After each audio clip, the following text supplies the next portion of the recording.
नमस्कार, स्वागत है आप सभी का सुजस सारांश की इस क्लास में। इस क्लास में हम पढ़ते हैं राजस्थान का करंट अफेयर्स और आधार होता है हमारा राजस्थान सरकार की सुजस पत्रिका। तो शुरुआत करते हैं आज की हेडलाइंस के साथ। सबसे पहले न्यूज क्या है कि बीकानेर जिले के पूगल में 2000 मेगावाट का एक सोलर पार्क बनेगा जिससे स्थानीय स्तर पर रोजगार मिलेगा। तो इसके बारे में एक बार हमने कल भी पढ़ा था। कल हमने ये पढ़ा था कि 13 अक्टूबर को ये समझौता होगा किस किस के बीच में, कोल इंडिया और उसके साथ दूसरी पार्टी कौन है, राजस्थान विद्युत उत्पादन निगम। तो इन दोनों के बीच में एक समझौता हुआ, उसी को लेकर समाचार है। इसको आज डिटेल में देखेंगे। कल भी हम इसको एक बार देख चुके हैं। इधर है राजीविका से जुड़े आर्थिक रूप से सशक्त हो रही महिलाएं राजीविका से जुड़कर। तो राजीविका क्या है, एक बार इसको हम पहले देख चुके हैं, आज इसको एक बार दोबारा देखेंगे क्योंकि राजीविका लगातार चर्चा में रह रहा है। कई इसके प्रोग्राम है, कई इसके मेले चल रहे हैं, जैसे अभी दीपावली मेला राजीविका जिसको आयोजित कर रहा है, तो इसको राजीविका को देखेंगे। इधर जो अब राज्य स्तरीय मुकाबले हैं किसके, जो राजीव गांधी ग्रामीण ओलंपिक है, इसकी डेट 2 बार बदल चुकी है, ये आप ध्यान रखें। पुरानी वीडियोज में डेट कुछ और है क्योंकि तब सरकार ने डेट वही रखी थी, अब चेंज हो गई है।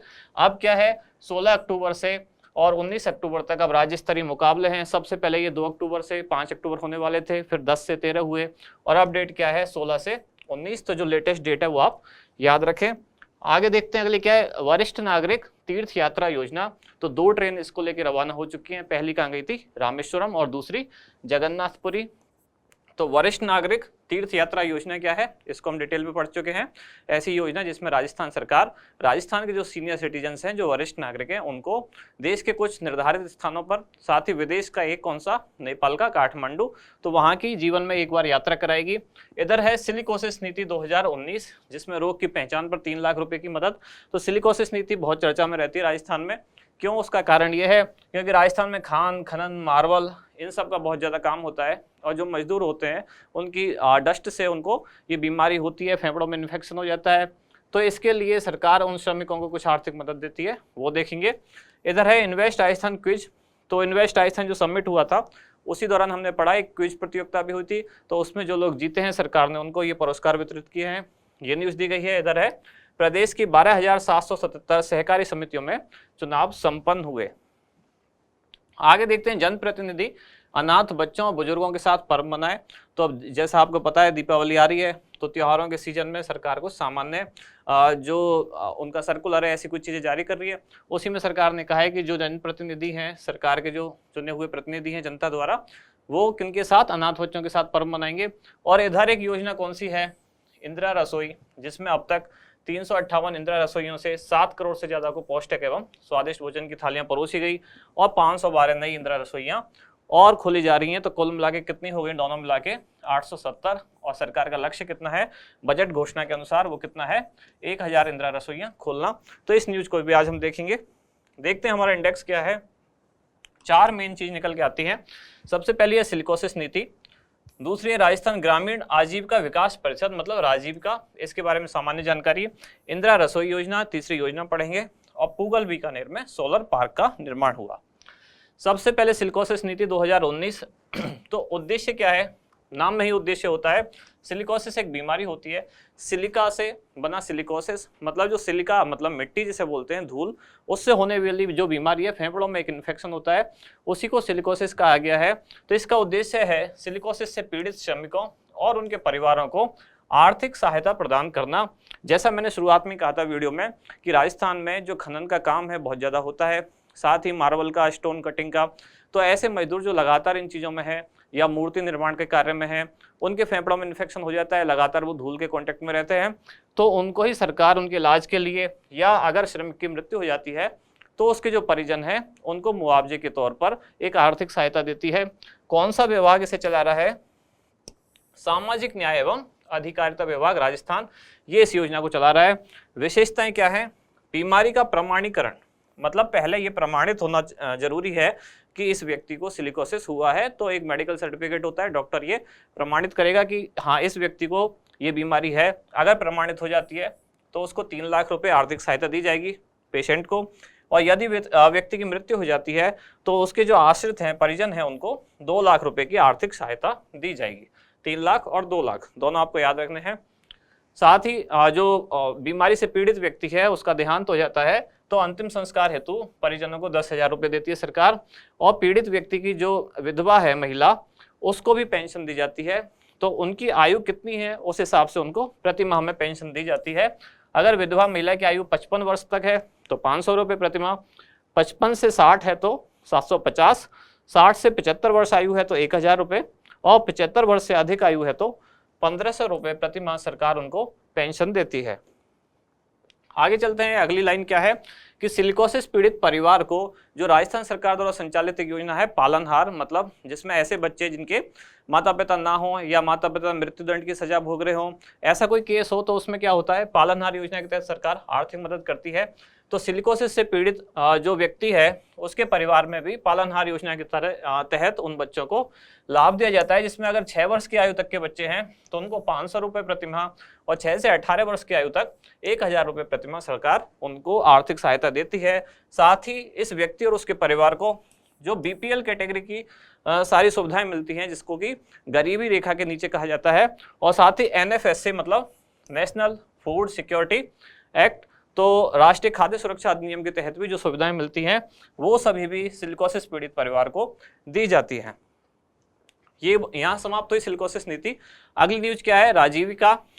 ये न्यूज नहीं दरअसल, क्योंकि राजीविका लगातार चर्चा में है इसलिए हम देख रहे हैं कि राजीविका की कब स्थापना हुई, क्या इसका काम है। राजीविका बहुत ज्यादा मेले आजकल आयोजित कर रहा है महिलाओं के उद्यमों को बढ़ावा देने के लिए, हस्तशिल्प उत्पादों को बढ़ाने के लिए, इसलिए हम देखते हैं कि राजीविका क्या होता है। स्थापना कब हुई इसकी, अक्टूबर 2010 में। पूरा नाम क्या है, राजस्थान ग्रामीण आजीविका विकास परिषद। तो राजीविका में आप राजीव ना समझे, राजीव गांधी से इसका लेना देना नहीं है, फुल फॉर्म में नाम इसका पूरा नाम क्या है, राजस्थान ग्रामीण आजीविका विकास परिषद। अभी जो फर्स्ट ग्रेड का एग्जाम हुआ था उसमें भी कुछ ऐसे क्वेश्चन पूछे गए थे जहां शॉर्ट फॉर्म का फुल फॉर्म पूछा गया था, जो कुछ ऐसी करंट अफेयर्स की कुछ योजनाएं चल रही हैं। तो राजीविका का भी पूरा नाम क्या है, राजस्थान ग्रामीण आजीविका विकास परिषद। प्रशासनिक नियंत्रण कौन करता है इसको, तो ग्रामीण विकास विभाग राजस्थान सरकार का वो इसका संचालन करता है या इसका प्रशासनिक नियंत्रण करता है। रजिस्ट्रेशन, इस संस्था का रजिस्ट्रेशन कब हुआ, कौन से अधिनियम के तहत, तो सोसाइटी पंजीकरण अधिनियम 1958 के तहत ये संस्था रजिस्टर्ड की गई। अध्यक्ष होते हैं इसके मुख्यमंत्री, मतलब पदेन अध्यक्ष, जो भी मुख्यमंत्री होगा वो अपने आप राजीविका का अध्यक्ष हो जाएगा। उपाध्यक्ष इसके मंत्री, कौन से विभाग के मंत्री, ग्रामीण विकास एवं पंचायती राज विभाग के जो मंत्री होंगे वो राजीविका के उपाध्यक्ष होंगे। आगे उद्देश्य क्या है, तो उद्देश्य तो हम इसका कई बार पढ़ चुके हैं। राजीविका का उद्देश्य क्या है, जो महिला स्वयं सहायता समूह है या स्वयं सहायता समूह है जो अपने प्रोडक्ट बना रहे हैं तो उनके लिए एक बाजार उनको प्रदान करना, साथ ही उनके प्रोडक्ट की मार्केटिंग करना। तो वही यहाँ भी इसका उद्देश्य है कि राजस्थान के या राज्य के ग्रामीण क्षेत्रों में गरीबी उन्मूलन और निर्धन परिवारों को आजीविका संवर्धन से संबंधित परियोजनाओं को क्रियान्वित करना, ग्रामीण महिलाओं की आर्थिक संसाधनों तक पहुंच सुलभ बनाकर आजीविका के अवसरों में वृद्धि करना। कहने का मतलब केवल शब्दों का हेरफेर है, एक तकनीकी शब्दावली में लिखा हुआ है। मूलतः इसका काम क्या है, जो स्वयं सहायता समूह है, महिला ग्रामीण की है, ग्रामीण एरिया की जो महिला हैं या ग्रामीण क्षेत्रों में गरीबी उन्मूलन करना और निर्धन परिवारों को आजीविका के जो साधन है या आजीविका के जो अवसर हैं उनमें वृद्धि करना।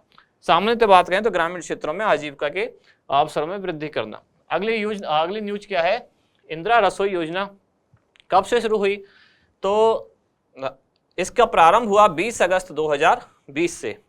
यहाँ से इस डेट से शुरू हुई, लेकिन अभी 18 सितंबर से इसमें कुछ और जोड़ी गई हैं 512। तो यहाँ लिखा है 512 नई इंदिरा रसोइयों का शुभारंभ किया जाएगा। ये जाएगा नहीं, ये किया गया। कब, 18 सितंबर को 512 और नई इंदिरा रसोइयाँ शुरू कर दी गई। पहले जब शुरुआत हुई थी योजना की 20 अगस्त 2020 को, तब कितनी थी, तब पूरे जो 213 नगर निकाय हैं राजस्थान के उनमें 358 इंदिरा रसोइयों के साथ इस योजना की शुरुआत की गई थी। तो 358 के साथ शुरुआत की गई थी, 512 और जोड़ दी गई, 870 अब हो चुकी है और 1000 का लक्ष्य है। संकल्प वाक्य क्या है या ध्येय वाक्य क्या है इस योजना को शुरू करने का, वो है कोई भी भूखा ना सोए। तो सरकार ये चाहती है, राजस्थान सरकार, कि राजस्थान का निवासी कोई भी व्यक्ति भूखा ना सोए। इसके लिए क्या किया जाता है, 8 रुपए में उसको पौष्टिक खाना उपलब्ध कराया जाता है। इसको आगे देखेंगे। पृष्ठभूमि क्या है कि राज्य बजट 2022-23 में मुख्यमंत्री द्वारा कोई भी भूखा ना सोए की अवधारणा के लिए 1000 इंदिरा रसोइयों को संचालित करने की घोषणा की गई थी, जिसमें से अब 870 हो चुकी हैं। वर्तमान में संचालित 358 रसोइयों के साथ नई 512 के शुभारंभ के बाद अब इनकी संख्या कितनी हो जाएगी, 870। लाभार्थी को 8 रुपए में शुद्ध भोजन, जैसा कि मैंने अभी कहा था, तो व्यक्ति को या लाभार्थी को तो ये 8 रुपए का पड़ता है, लेकिन इसके पीछे सरकार अपनी तरफ से पैसे कितने देती है, 17 रुपए सरकार के होते हैं। मतलब प्रति थाली पर सरकार के द्वारा कितना अनुदान दिया जाता है, 17 रुपए, और 8 रुपए व्यक्ति पे करता है। तो इतनी कुल कीमत पड़ती है एक थाली की। योजना हेतु लेकिन व्यक्ति को 8 रुपए ही देने होते हैं। योजना हेतु प्रतिवर्ष कितने करोड़ का प्रावधान है, तो 100 करोड़ रुपए का प्रावधान है। थाली में क्या क्या भोजन होता है, 100 ग्राम दाल, 100 ग्राम सब्जी, 250 ग्राम चपाती और अचार। इसके अलावा जो स्थानीय स्तर की मतलब जिला स्तरीय जो समिति होती है वो आवश्यकता अनुसार कौन सा स्थान कहाँ खाना वितरण करना है, मेन्यू क्या होगा या भोजन का समय क्या होगा, ये सारी चीजें वो अपने लेवल पर डिसाइड कर सकते हैं। फिर है भोजन का समय, तो लंच प्रातः 8:30 से मध्याह्न 1 बजे तक और डिनर है 5 से 8 बजे तक। बजट, इसका बजट कौन संचालित करेगा या कैसे आएगा, तो प्रत्येक रसोई संचालन हेतु एक मुश्त एक बार 5 लाख रुपए मिलेंगे और उसके बाद 3 लाख रुपए प्रति वर्ष आवर्ती व्यय का प्रावधान। एक बार 5 लाख दे दी जाएंगे और फिर हर साल 3-3 लाख रुपए इनको मिलते रहेंगे संचालन के लिए। नोडल एजेंसी, ये इंपॉर्टेंट चीज है, इस तरह के क्वेश्चन पूछे जाते हैं। एक पूछी जाती है डेट सबसे ज्यादा, दूसरा पूछा जाता है नोडल एजेंसी या नोडल विभाग, और तीसरा पूछा जाता है उद्देश्य। तो नगरीय विकास एवं आवासन स्वायत्त शासन विभाग इस योजना को संचालित करता है। संचालन कैसे होगा इसका, राज्य या जिला स्तरीय प्रबंधन समिति जो होंगी वो इसकी मॉनिटरिंग समिति जो होंगी उनका गठन किया गया है और स्थायी एजेंडा के माध्यम से भोजन की नियमित समीक्षा की जाएगी। मतलब जो ये राज्य स्तरीय समिति है ये इसकी मॉनिटरिंग भी करेंगी, मतलब इसकी देखरेख करेंगी, संचालन करेंगी, और इन्हीं के माध्यम से इसका क्या एजेंडा रहेगा, भोजन की जो समय अवधि है वो कैसी रहेगी, कब वितरित किया जाएगा, कौन से स्थान पर दिया जाएगा, क्या मेन्यू रहेगा, तो इन दोनों कमेटियों के माध्यम से इसका संचालन किया जाएगा। और लास्ट न्यूज जो आज की है वो क्या है, पूगल बीकानेर में एक सोलर पार्क, तो इसके लिए एक समझौता भी हुआ है कोल इंडिया और राजस्थान विद्युत उत्पादन निगम लिमिटेड के बीच में। ये हमने कल भी पढ़ा था, कल ये न्यूज आई थी कि 13 अक्टूबर को समझौता होने वाला है। तो अब वो 13 अक्टूबर को समझौता हो चुका है और क्या हुआ है समझौते में कि राजस्थान विद्युत उत्पादन निगम तथा कोल इंडिया लिमिटेड के बीच प्रदेश में 1190 मेगावाट क्षमता की सौर ऊर्जा परियोजना स्थापित करने के लिए कब 13 अक्टूबर 2022 को एक समझौता हुआ। तो एक तो आपको डेट याद रखनी है, 13 अक्टूबर 2022। समझौता किस किस के बीच में हुआ, तो दोनों पार्टी कौन कौन है, एक है राजस्थान विद्युत उत्पादन निगम और दूसरी कौन है पार्टी, वो है कोल इंडिया लिमिटेड। और समझौता इन जो दोनों के बीच में हुआ कितनी मेगावाट क्षमता के लिए, 1190 मेगावाट क्षमता। लेकिन जो सोलर पार्क है वो कितनी क्षमता का बनेगा, तो वो बनेगा 2000 मेगावाट। समझ में आई बात आपको। समझौता इन दोनों के बीच में जो है वो 1190 का है, लेकिन जो सोलर पार्क में कुल उत्पादन क्षमता है वो कितनी है, 2000 मेगावाट। तो जो बाकी की जो ऊर्जा है वो कहां से आएगी, तो वो राज्य विद्युत उत्पादन निगम लिमिटेड जो है वो स्वयं उतनी ऊर्जा उत्पादित करेगा, मतलब 810 मेगावाट। बीकानेर की पूगल तहसील में इसके लिए भूमि आवंटित की गई है कितनी, 4846 हेक्टेयर भूमि। इसमें इस सोलर पार्क में 810 मेगावाट ऊर्जा का उत्पादन स्वयं कौन करेगा, राजस्थान राज्य विद्युत वितरण निगम। और जो 1190 मेगावाट ऊर्जा का उत्पादन है ये विद्युत उत्पादन निगम है, ये कौन करेगा 1190 मेगावाट ऊर्जा का उत्पादन, ये कोल इंडिया लिमिटेड। तो इसी के लिए इन दोनों के बीच में समझौता किया गया है। गौरतलब है कि वर्तमान में प्रदेश में कोयले पर आधारित कितने संदर्भ हैं, 32 इकाइयों से, ये 32 नहीं है ये 23 इकाइयां हैं, ये आप करेक्ट कर लें अपने नोट्स में। 23 इकाइयों से 7580 मेगावाट विद्युत का उत्पादन किया जा रहा है। अब चलते हैं आगे, और आगे होता है हमारा क्वेश्चन लास्ट में क्या, कि पूगल बीकानेर में बनाए जा रहे सोलर पार्क की विद्युत उत्पादन क्षमता कितनी होगी, 1000 मेगावाट, 1420 मेगावाट, 1190 या 2000 मेगावाट। तो क्या होगा इसका आंसर, ये आप हमें बताएं कमेंट करके। अब आगे एक चीज और देखने वाले हम, और ये क्या है, कल से हम ये क्लास शुरू करने वाले हैं, कौन सी, जो 2nd ग्रेड टीचर और 3rd ग्रेड टीचर एग्जाम के लिए राजस्थान का करंट अफेयर्स पढ़ना चाह रहे हैं उनके लिए कल से 15 अक्टूबर से हमें क्लासेस शुरू करेंगे, जिसमें ये बुकलेट हमारी आधार होगी। मार्केट में ये है भी, आप चाहें तो वहाँ से पढ़ सकते हैं। तो इसको आधार बना के इसमें चैप्टर वाइज या इसमें जो पेजेस दिए गए हैं हमने, जैसे कल हम पेज नंबर 1 से लेकर और पेज नंबर 5 तक जो भी इसमें कंटेंट है उस पर आधारित कुछ क्वेश्चन बनाएंगे और उन क्वेश्चन के बेस पर ही आपके साथ डिस्कस करेंगे, उनके आंसर आपको बताने होंगे, उनका सॉल्यूशन साथ ही उसका एक्सप्लेनेशन उनके साथ हम आगे की क्लास रखेंगे।